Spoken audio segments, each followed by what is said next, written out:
Spirituality is not about giving up possessions. Spirituality is giving up the idea of a possessor. The degree can give you only this and not more. Be aware of its limitations. So, pain is, according to me, the biggest guru, because it symbolizes Shani, who's one of my favorites. Why? Because he represents wisdom. And he gives you wisdom, but he gives you wisdom through pain. Wow. See, Dharma is what? Again, what young adults, in my humble view, at the very minimum, they need a knowledge of three things: Dharma, Karma, Moksha.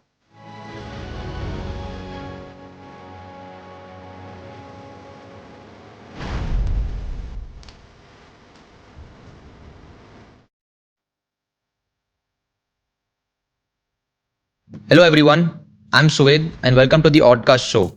This is a show where we talk about stuff that no one talks about. There comes a point in everyone's lives where we think we know a lot of stuff, but we truly don't. So we obviously need to seek more knowledge. But how do we seek it?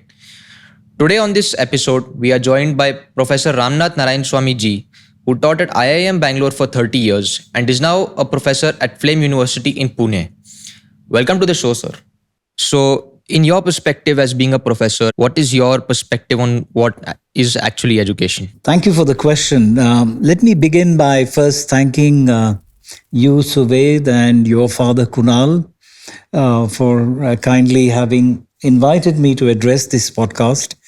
Let me begin by saying that we live in very challenging times, troubling times, confusing times. India today has the largest number of young adults in the world. And it is our duty, in some respects, to address this bundle of young energy that this country abounds in. But the times we live in are not particularly kind. We have all kinds of disturbing events going on in different parts of the globe, including our own. And people are confused. How do we live life? What are the tools? What are the requisites? How are we armed? How do we arm ourselves to engage the challenges that life gives each and every one of us? These questions have assumed a compelling urgency and importance to our young adults in our country today. And I have reflected on this matter practically all my life, certainly in the years that I've spent with premium educational institutions.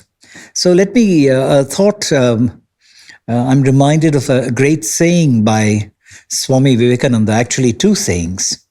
The first is, it was a very profound statement that he made once. It says, he once said, "It's a great privilege to be born into a religion, but it's a great curse to die in one." I thought it's a magnificent comment, deep and profound, and in a moment I will tell you why.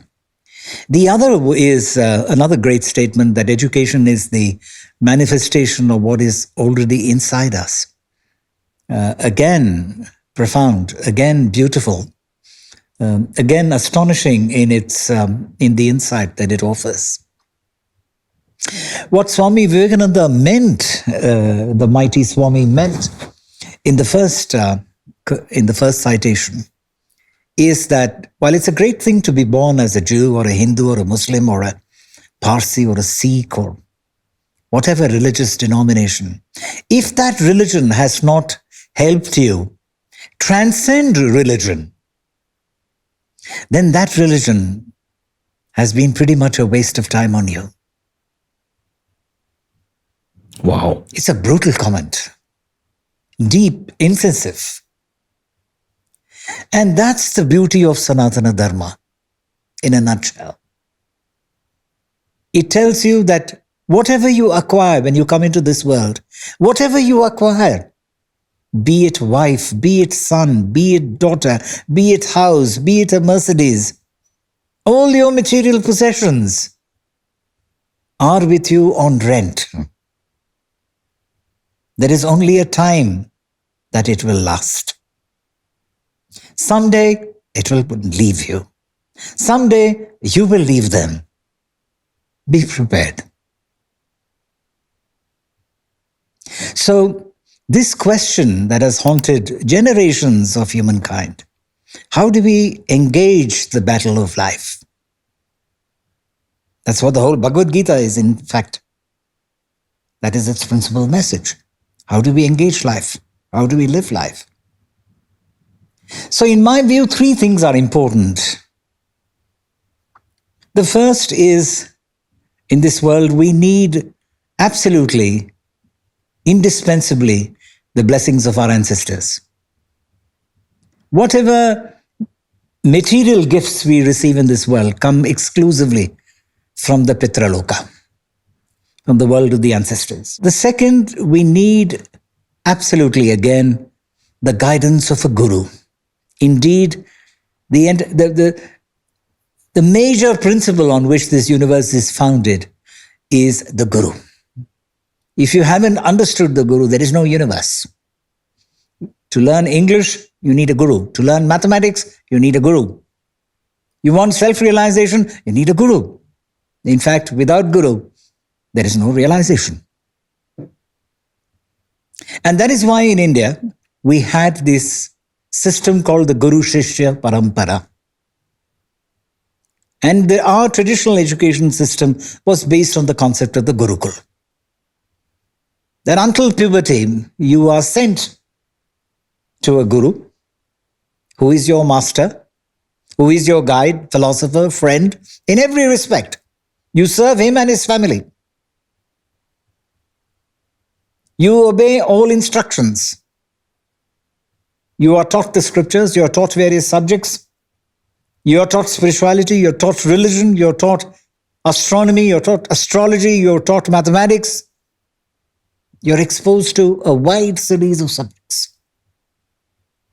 Till you reach an age, you cross puberty and the guru says, okay, now you are ready to go into the world. I have given you the foundations.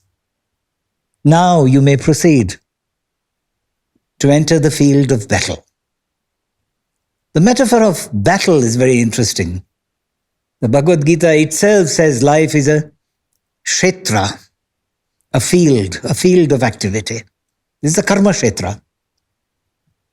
It's the kshetra where we perform all our actions. So that's the second principle. The first is the blessings of our ancestors. The second is the guidance of a guru, a living guru. And with these two come the third. God had a purpose in bringing us into existence. It is our fundamental duty to discover that purpose. So life must have purpose. Life must be imbued with purpose and meaning. Because without purpose and meaning, life becomes difficult to navigate, difficult to negotiate. So this world that we live in, this universe, can be compared to a wild forest, teeming with wild animals. Only a guru can tell you how to negotiate this forest. Who are these wild animals? These wild animals are our five senses. And in the Gita, as Lord Krishna so beautifully explains, I have created the senses in such a way that they are impelled to externalize, go outside. You have to use your intellect to rein them inside, to bring them under your control. When the senses are out of your control, they become your enemies. When the senses are reined under your control, they become your friends. The same senses that become your enemies get transformed as your friends. So these are deep truths, profound truths. And to realize them, Sanatana Dharma offers us a wide variety of answers at multiple levels of abstraction. And it is this remarkable ability of our Dharma,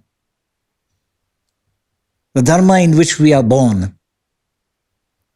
its ability to respond to the sadhaka or the seeker at multiple levels of abstraction that make it such a unique wisdom tradition of the world. There is no wisdom tradition that comes near it in its ability to accommodate, in its ability to explain. So to come back to your fundamental question, what is education? I'm reminded of a British playwright, George Bernard Shaw, who once said, education is a wonderful thing, but whatever needs to be known can seldom be taught. Again, a very beautiful observation. It's deep and profound. What Shaw meant by that was there are two types of education. One within a classroom, which is classroom bound, intellect driven. The other, which is outside the classroom, which is not intellect bound, but is experience driven. And whatever needs to be known has often to be experienced. This truth was grasped by Sanatana Dharma and our rishis thousands and thousands of years ago. In India, we make a difference between knowledge and truth. Knowledge belongs to the outer world, the world of forms of matter, forms of motion, where things like science become very important. Observation, deduction, inference, experimentation, all that. And a number of our physical sciences, human sciences, social sciences have emerged from there. But in addition to this, there is an inner world that needs to be conquered, that needs to be understood. And this inner world has its own scientific laws, has its own reality. And unfortunately, over the centuries, this got eroded in our educational system. Partly because of 200 years of colonial rule, partly because of our own mistakes, Right.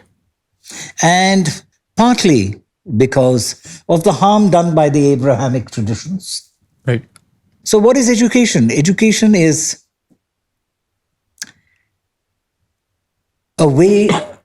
developing a way of viewing the world.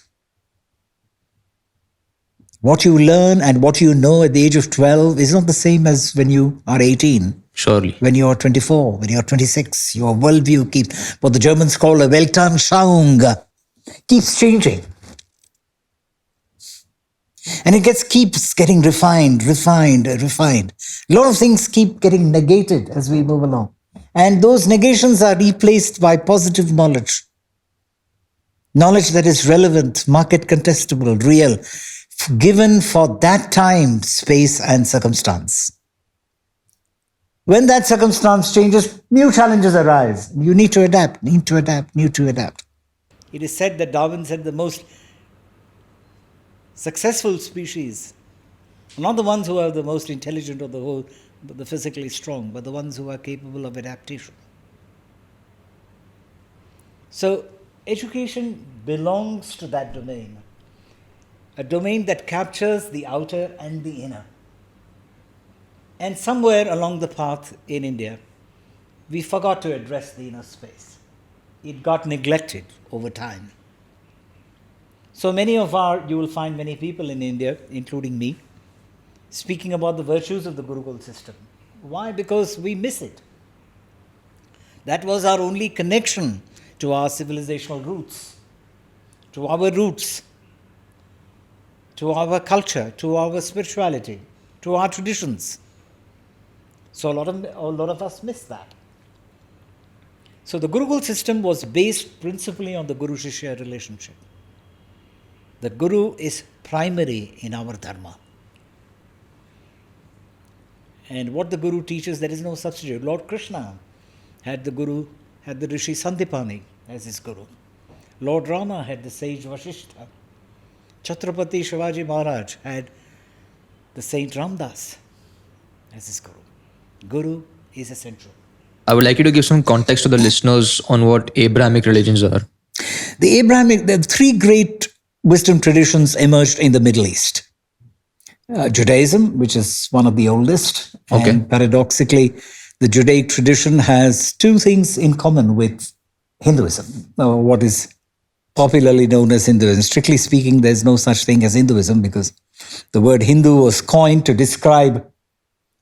by Muslim invaders to describe inhabitants who live on the other side of the Hindu Kush mountains. The second was Christianity, and the third, of course, was Islam. And they still fight with each other. One hopes that we will lead into a better world. But if past indications are any pointer, there does not seem to be much prospect of them coming together. So the Abrahamic traditions are very different from our Dharma. Okay. In our Dharma, we strictly have no concept of sin. Strictly speaking. Right. Anything which helps you depart from your identity, your real identity. So that is why in the Mahabharata, Yudhishthira says, when he's asked, what is the primal sin? He says, avidya is the primal sin. Ignorance is the primal sin. God becomes man in order to make man realize that he is God. But man dismisses him as a human being. Right. Look at the irony. So God loses both ways. He comes in the form of Guru to educate you, to elevate you, to make you understand that you are no different from him. But we reject that. So that is what Guru instruction is about. That is what we learn from the Guru. Right. That's the most priceless lesson that anybody can get. The most priceless gift that anybody can get is to come under the guidance of a living master, a realized master, a master who has realized his own divinity. That is its greatness. So the Abrahamic traditions are very different. There's a strong code of conduct. There's a list of do's and don'ts, the 10 commandments and various other commandments and injunctions, which is not that we don't have any of these in our culture. We do, but they're of a very different kind. And that is why, as I said, it's probably worth talking about that, which is the differences that the similarities between the Judaic tradition and the Indian, the Sanatana Dharma. Both have no founders. There is no original prophet on that. And strictly speaking, both have no provision for conversion. You're just born a Hindu. You cannot be converted. The Arya Samaj was a 20th century mechanism that if an Indian married somebody else from another shore, to accommodate that person, you had certain rituals, etc., etc. But strictly speaking, no. You have the privilege of being born one, and nobody else can get that privilege. And in some respects, that makes us naturally secular. We don't feel threatened if somebody from another culture comes to us. Not in the form of a colonial master at any rate. So we don't get disturbed. We are accommodating by nature. So the Abrahamic traditions have done us disservice, I would say, in two things. One is their notions of science and rationality and what have you, very punishing notions. But what kind of a science that you develop which neglects human experience? If you call my own, what I have myself experienced as truth, if you call that unscientific, then what kind of a science are you? The aim of education is to try to create, to the best of our ability, a full-fledged personality. A full-fledged personality which is developed not only in the intellect, not only in analytical intelligence, but also in emotional intelligence, in spiritual intelligence, in social intelligence, and cultural intelligence. not to speak of physical intelligence. So our system, our traditional system, gave importance to all these aspects. Right. It was holistic, it was integral, and the Guru took responsibility. He was accountable to the actions of his disciple, of the person under him, his duty. And that was its beauty. He learned till the Guru deemed him ready to enter the battle of life, to equip him. So I think that is what we need to aim for today, to get the best of both worlds. The world of knowledge and the world of the spirit that can be combined. And if that can be combined harmoniously and communicated and taught and institutionalized, its results will be astonishing. Which it already was in the past. Yes. As you mentioned about Yes. the Gurukul system, etc. Yes. Yes. And where you mentioned the different types of intelligence, whereas our current education system, if we may even call it the Indian education system anymore, talks about only developing your IQ or your intelligent quotient. But, like you mentioned that, in the past, in our Gurukul system, you had so many other tools that they would equip you with. Sure. And they would be ensuring that, the person is so well-rounded that he can get on with life and face this battle in this realm. Sure. My question to you is, sir, that do you see that the erosion of all this over the years, over the centuries, where now we are just focused on, we are so money driven, we are so, driven to just learn things, which may not even help us in our life, rather than, learning about our inner world? Is that the cause that's, making so many people suffer more now? Are they unable to deal with their suffering because they're not equipped with these tools? Is that what you're trying to get at?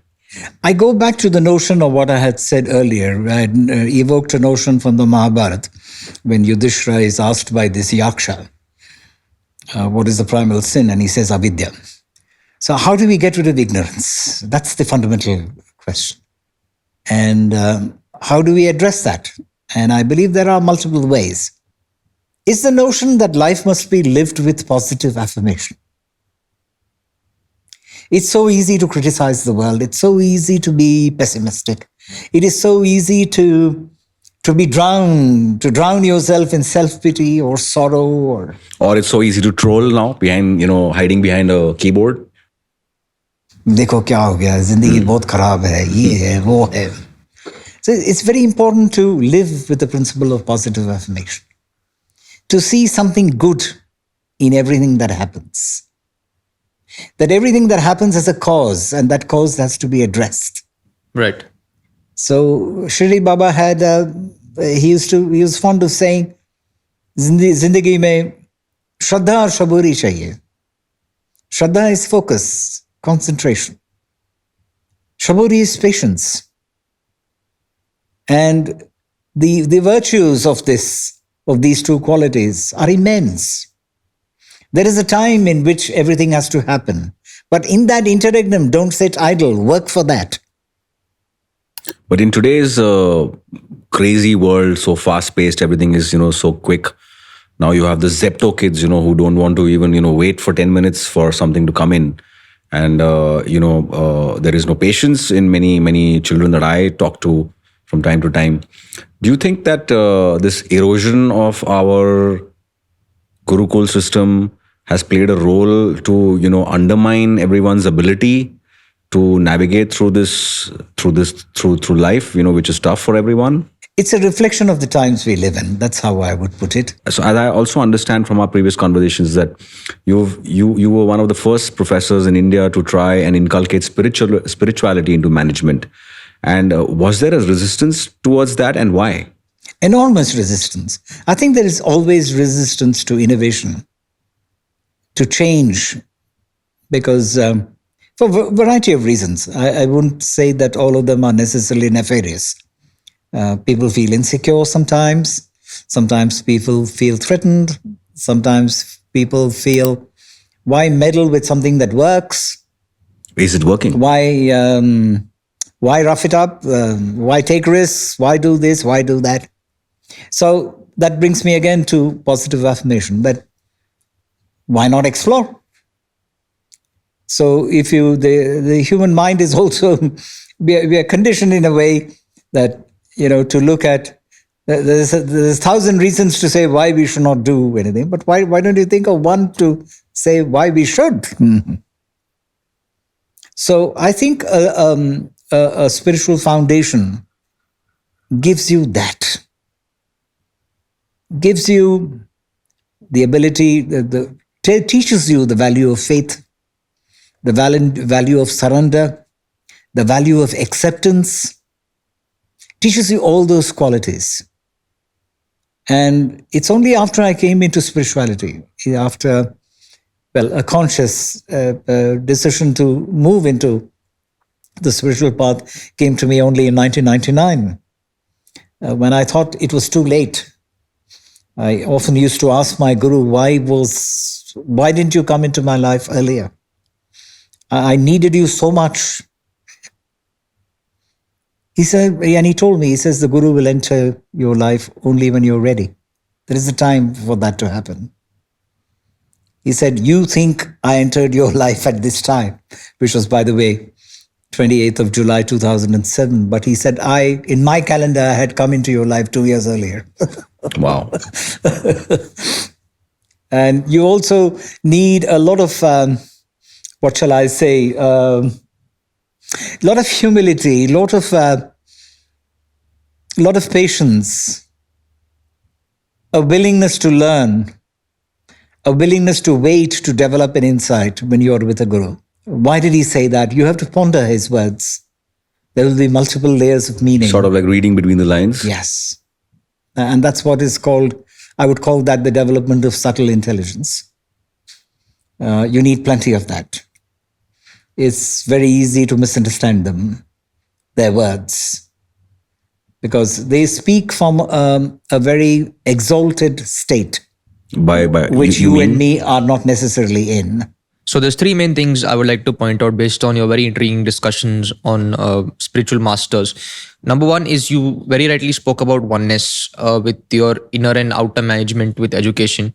And a normal 13-year-old these days has started to get his first droplets of philosophy and free thinking, which I'm sure after hearing this conversation between us, he or she will be quite inclined towards learning from that Gurukul system, which is unfortunately not available now.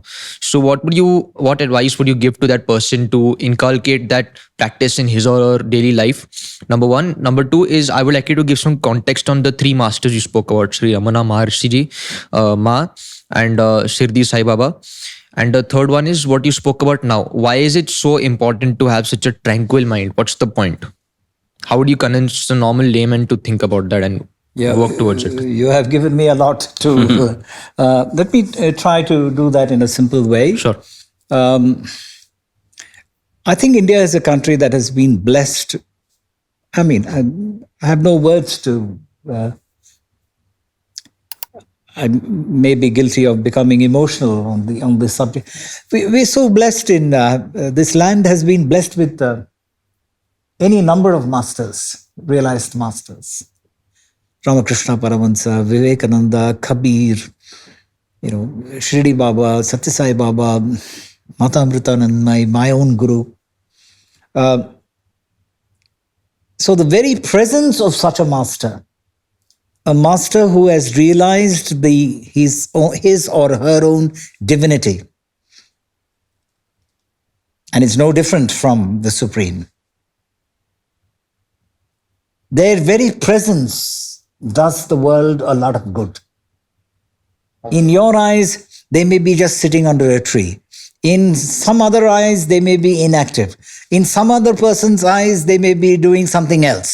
In some other person's eyes, they may be accumulating wealth.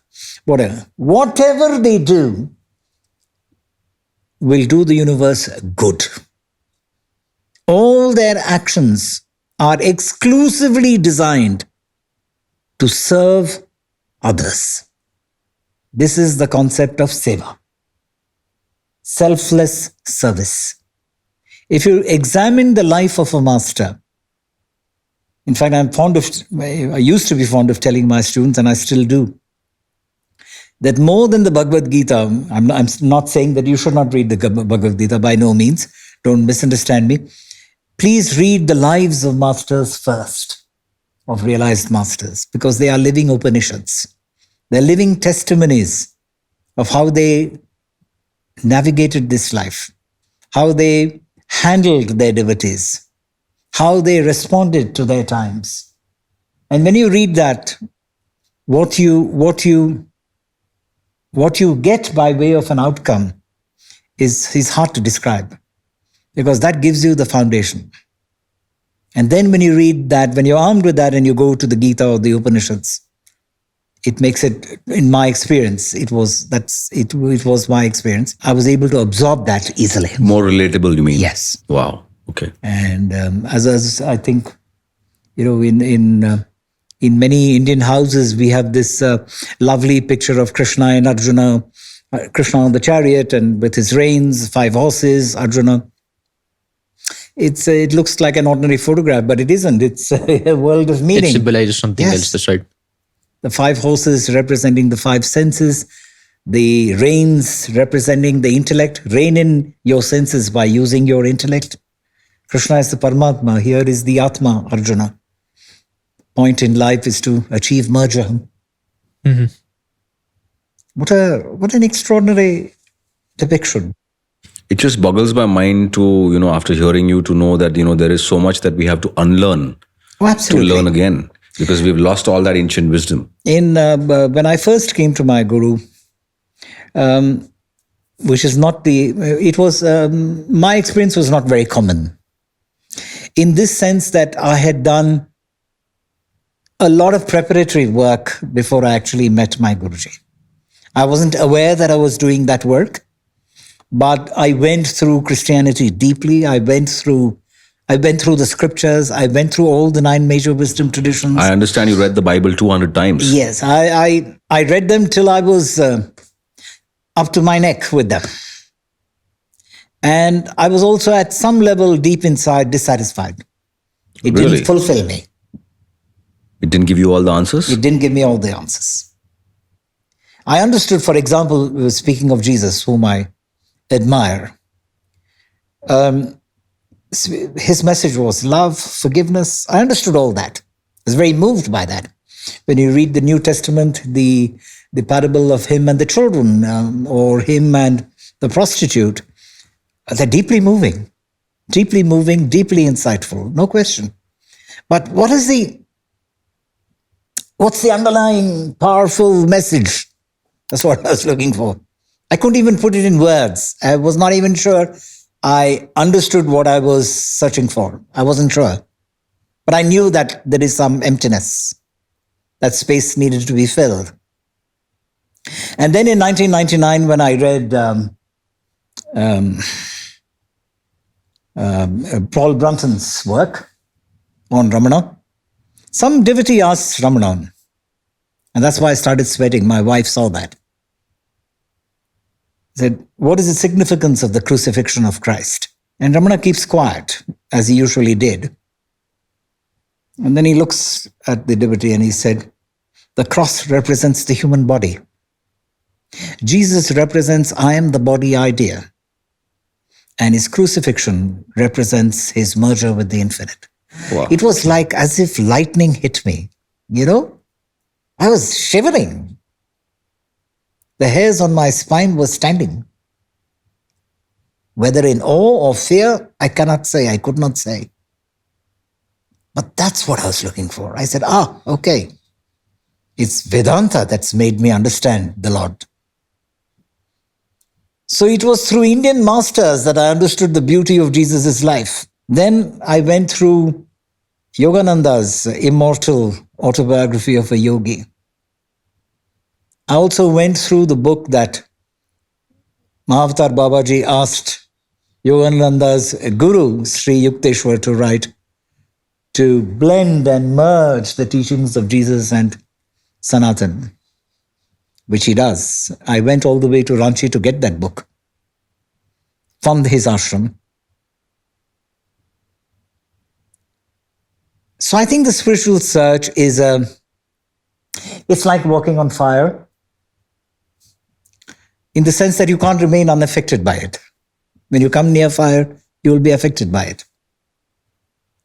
So the mountain of Arunachala, which is Shiva himself, if you do the Girivalam of Arunachala, Ramana used to say, you cannot remain unaffected. Wow. So as I understand, Professor, what I understand so far from, what we've talked about is that we had the current education system is not even Indian. It's a borrowed system. And our past Gurukul system was just perfect. And, we've somehow managed to erode that for various reasons. We've had conquests. People have destroyed our universities, burnt our libraries, etc., destroyed a lot of our scriptures. And then we've had various governments in the past, if I may say, who have aided that. And what's stopping us from going back to that system now? I think you're seeing a change in the past 10 years, 8 years, 10 years. Yes, of course. India is definitely going through a resurgence, what I might call, without being misunderstood, a Hindu resurgence. People are experiencing a sense of self-confidence which they have not, are exhibiting a sense of self-confidence which I haven't seen in your lifetime. In my time. And I see tremendous energy, the ability to be willing to engage challenges on a global scale. I think Modi has a lot to do with that. He's popularized India's Dharma, taken it across the world, stylishly worked for it. There's no question about it. The hard work shows on this team. I think our finance minister, Mrs. Nirmala Sitharaman, she's actually grayed. Her hair has grayed in these years. If you notice, if you look at her photograph when she was appointed, the extraordinary hard work that this team has done. I don't think the BJP has been, the present government has been very successful in marketing its successes. But that notwithstanding, But Professor, I still see kids in schools in today's current curriculums. Both my children were in school a few years ago, and of course, interacting with other kids. I'm looking at their curriculums, and it's more or less the same that that I was probably taught 30-35 years ago. So where is that change, and why is it not coming? What's stopping us? Is there a resistance from faculty of various or academicians? No, it's not like that. I think what happens is that everything we witness in the world is a response to the environment. And in the past 75 odd years, we responded in our own way to a certain environment. Sometimes in very rational ways, sometimes in very irrational ways. You can very irrationally do rational things. You can very rationally do irrational things. That's what economics is about. You study rational forms of behavior, irrational forms of behavior of both individuals and institutions and economic agents. And just for laymen, who are watching this show, this episode, can you just give us a little insight onto what was taught in Gurukuls in terms of science and math? Was it Vedic science? Was it Vedic math? Was it far more advanced than what we're learning today? From what I've read, it was Vedic mathematics, Vedic science, yes. And was it more advanced than what we're learning today? It was also the arts, the sciences, the crafts. Everything was taught. And you talked about the 6 kind of intelligences that were taught there? No, the 6 types of intelligences is something that comes from the world of management, which is what we are discussing currently. Okay. There was an excellent piece many years ago in Harvard Business Review on some of these skills. And then I did my own research and I added some, subtracted some. And in many of my leadership workshops, I talk about this. How was the response of students when you first came up with this concept in IIM in terms of about introducing spirituality into management? From my colleagues and contemporaries, a lot of skepticism, a lot of doubt. What is this crazy guy trying to do? First he bought artists, now he's bringing these gurus. etc. Because when I discussed Islam, for example, I would get somebody from the tradition. I would get a Maulana or somebody who is knowledgeable about that. Not because I was not capable of taking the session myself, but I didn't want to be accused of bias or being open to charges of whatever. So I said it's much better that a representative of that tradition present his tradition, good or bad, and allow him or her to respond to students' questions. Same thing with Buddhism, same thing with Hinduism, same thing with Sikhism, etc., etc. And it worked to perfection. And the students were open to... Oh, yes. They would be quite open and critical. The Muslim scholar who used to come to my class, we all, at one stage you become friends. And at some stage you also discuss amongst yourselves things that you would not discuss in the public space. So they would confide in me their own misgivings, their own... Can we get an insight into some of these private conversations? No, I don't. I wouldn't want to do that. I want to respect the confidence, but that would happen. But paradoxically, with Judaism, we are very, very close. Even shalom. There's Shalom. A lot of similarities. The rabbi of New Delhi, from whom I learned a lot, I met him in 2 conferences. He was primarily responsible for one of the key figures that brought India and Israel together, which is why we are very close now, as you know. And he was familiar with our scriptures. He's familiar with our writings. He's familiar with our traditions. And not many Indians know that the largest number of foreign visitors for the past 15 years come from Israel, especially to escape from their experience of conscription. And they don't come here for 1 month, 2 months. They come here for 3 years, 2 years at the very least. Something to think about. I would like you to explain the significance of Namaste and touching your elders' feet when you greet them. What is the significance of that? The idea is that the purpose of the Namaste is you bring the palms of both your hands to say that I surrender my ego to your feet.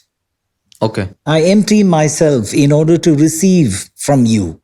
If I'm too full of myself, I will not be able to receive anything from you. So I first need to empty myself in order to be able to receive from you. So I approach you without ego, with humility. That's the meaning of Namaste. Oh, isn't that kind of the idea also of the Upanishads? Because the Upanishads symbolize the guru sitting a little bit higher than the student. Because the Shishya's mind is symbolized as an empty vessel, which is unlearned all the unwanted information. So that the guru can sit on an elevated platform and pour the liquid of knowledge into the empty vessel of the student's mind, which is in the form of the Gurukul education system.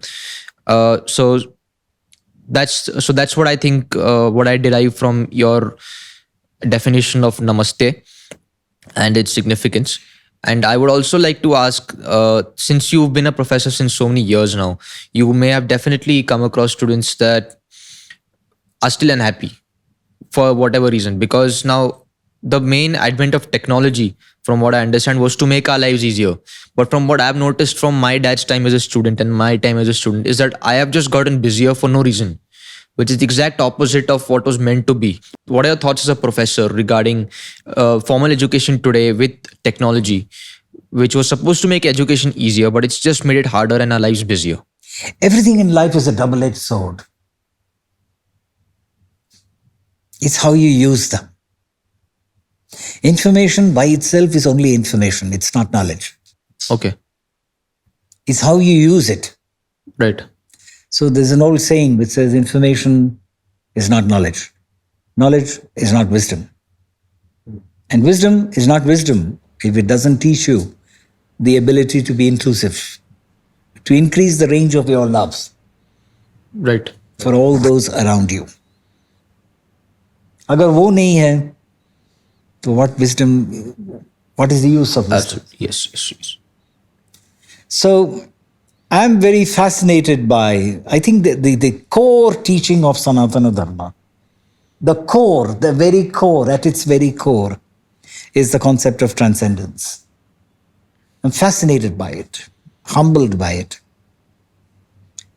I have learned so much from that. To be able to understand that everything we have in this universe, we must be able to transcend. Right. And Till you transcend life itself, death itself. wow, that has a very deep meaning. Speaking of which, I would like to say that I have seen a certain, I would like to call it an awakening among students who are just, in short, they just want to leave everything, become sannyasis and go to the Himalayas and take up some sort of spiritual course or from some guru. So what is your perspective of that versus getting a degree like just like the traditional education system before? Let me concentrate on the first part of your question. Okay. In general, it's always good to hunt for a realized master. In general. Okay. This was my experience. It continues to be my experience. To me, Mata Amritanandmayi is a realized master. To me, Sri M is a realized master. To me, my own guru is a realized master. And whenever you see or hear of such masters, maybe near your city or in the vicinity, if I were you, I would drop everything I'm doing and go and see them, take their blessing. Even just their eyes looking at you has a healing effect. How would you convince a layman to go and find a realized master? I don't think it's a good idea to go and convince somebody. I think it's a good idea to persuade. Okay. Your emphasis should be on persuasion. Also, the persuasion should be based on your own experience. Okay. I think Sri M in one of his books mentions something very beautiful. He says, my guru told me that don't ever teach anything that you have not experienced. Yeah. Yeah. He gave him some very specific instructions, which Sri M has been following scrupulously. Right. So, as I said, that your other question is fascinating. Sannyasa, many people think, what is sannyasa? People have odd conceptions of sannyasa. Sannyasa is not wearing ochre robes or saffron robes or yellow robes, going into the forest, having a big dadi, putting rudrakshas. What is sannyasa? Who is a sannyasi? Sannyasa is ego renunciation. That is the core of sannyasa. The sannyasi renounces what? Not the physical world. He renounces his ego. He renounces the idea that he owns that universe. That is true sannyasa. You mean like, you have your subconscious mind, which is always telling you to, not do wrong things. It's written in your essence. But then your physical mind always pulls out the trump card, which is your ego. And it says that, okay, hey, the last time you did this, you got away with it. So keep doing this. And then you make your subconscious mind dormant. Is that what you're trying to compare? That, the I'm subconscious looking mind at Ramanath's statement that in between the Paramatman, in between the Supreme Being and the Jiva, there is a false entity that masquerades as the self. That false entity is the ego. That is your primary enemy. The entire purpose of the spiritual journey is to get rid of this ego. When you get rid of this ego, you see light. The divinity dawns. And So in this, that's why the scriptures say, Sakshi Bano. The jnani is a witness. The master is a witness. That doesn't mean that he cannot advise, he cannot caution you, he cannot guide you. He will do all those things. But in the end, he will not allow himself to be affected by those things. Because he knows the larger reasons, the deeper reasons why what happens. He knows karmas have to be extinguished. They have to be performed. Spirituality is not about giving up possessions. Spirituality is giving up the idea of a possessor. Right. Who the hell are you to possess? Exactly. When everything belongs to him. everything's on rent. How can you be susceptible to the illusion that it is yours? Right. That's what it is. And speaking of a realized master or a guru? From what I understand, a guru is the one who wipes out all the darkness of ignorance. That's traditionally how the guru is defined, yes. Right. So now, how exactly do you find a real spiritual guru? It's very rare nowadays, as you mentioned, we are living in bad times, because traditionally I would look for a guru to wipe out all the darkness in my life. But mostly when you find a guru who claims to be a guru, actually brings more darkness in your life. So what is your advice on finding a realized master, or does he find you? I have to be very careful in the response that I give you and choose my words very carefully, because I don't want to be misunderstood. It is the intensity of your search that determines the guru you get. Okay. The more genuine, the more authentic, the more intense the search, the better the guru. If your search is fraudulent, you will meet a fraud guru. If your search is superficial, you will meet a superficial guru. But if you have the thirst of a drowning man gasping for air to come to the surface, if you have that kind of hunger and thirst, rest assured, you will get the best of gurus. And To answer your question in a nutshell, Right. you get the guru you deserve. Okay. How do I recognize one? That other part of your question, you will experience great peace in his presence or her presence. Okay. There will be unmistakable signs given to you that your search has ended. That you cannot ignore it. They will reach you here Right. Right. in the heart. Okay. And coming back to the point, as you being a professor by profession, what are your thoughts on students getting and not getting degrees in today's world? First of all, I'm embarrassed when you call me professor, because I kind of, there are some times when you agree with people who you normally disagree with. One such person is Mao Zedong, but he has once said a very wise thing, that to be a better teacher, you need to be a better pupil. So I would always describe myself as a student. And I find that better, and I find that more accurate. And, the primary thought that comes to me is when Jesus was asked, people tried to trap him in many ways. Yeah. And he said, should we pay taxes to Rome? Because if he said yes, he would be punished. If he said no, he would be punished again. They gave a very nice answer. He said, render unto God what is due to God.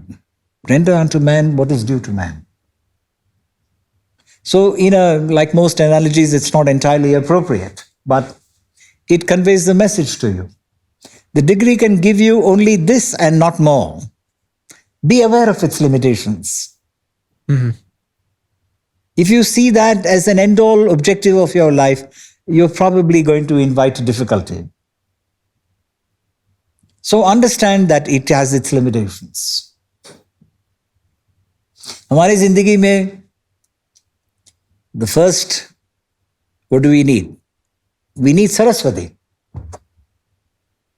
Because what does she represent? Music, arts, culture, knowledge, wisdom. Then you need Lakshmi.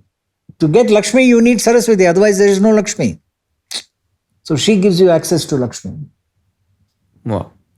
Then when you get Lakshmi, you must understand the limits of Lakshmi also. That wealth will not give you wisdom. So you need to go to Parvati,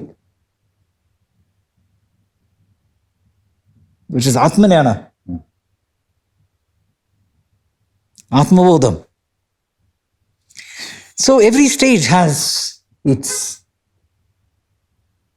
householder's life has a purpose. The Vanaprastha stage has a purpose. The sannyasa stage has a purpose. Be in harmony with that purpose.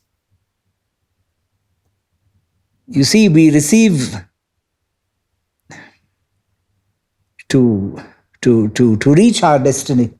God gives us the first blessing. The first blessing is the blessing of birth. Right? He brings you into this world. That's a gift. Right. Then you have to take care of that gift. You take care of that gift through knowledge. That's how you live your life. You fulfill both, you need a third. To fulfill your destiny, what do you need? You need to find purpose and meaning in life.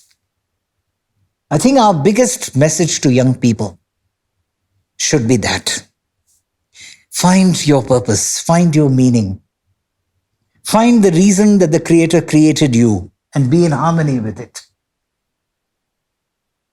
But sir, the current education system or our current society, I wouldn't blame the education system too much. I would say, independent of everything, search for purpose, search for meaning, search for what gives you happiness. How?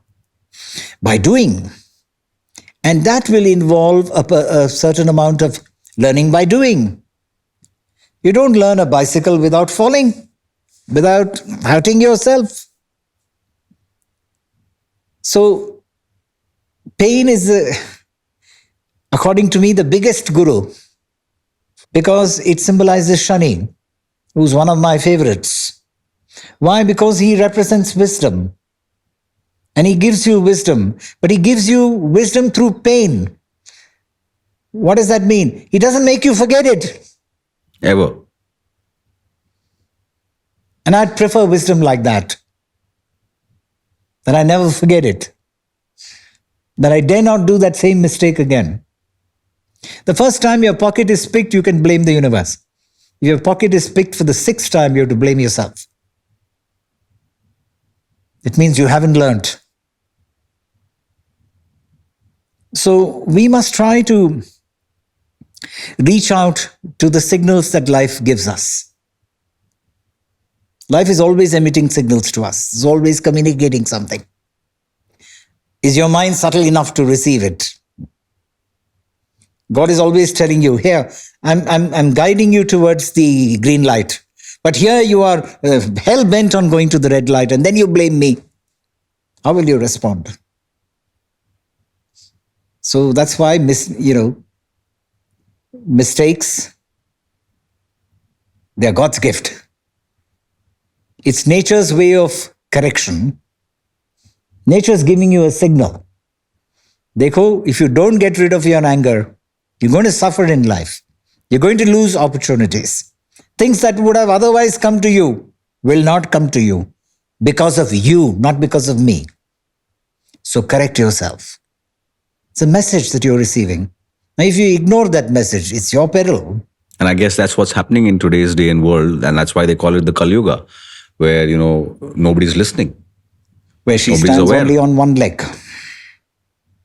So that was the metaphor behind this Pandava Kaurava. Right. Panch Pandav. But so, 10, 100. So it tells you that there is a lesson there. The propensity of man to commit evil exceeds his propensity to do good. Mm-hmm. And if you read the life of Swami Yogananda Paramahansa, the author of the immortal autobiography, there is a beautiful chapter on Genesis where he asks Sri Yukteswar to interpret the Genesis. Oh, it's a marvelous chapter, short chapter. We'll have to have another podcast on that. And Sri Yukteswar explains beautifully what astrology is to the young Yogananda. And he tells him that a wise man, Yogananda, beats the stars. That means if it was written in my destiny that I will die with a stone, being hit by a stone on my head today,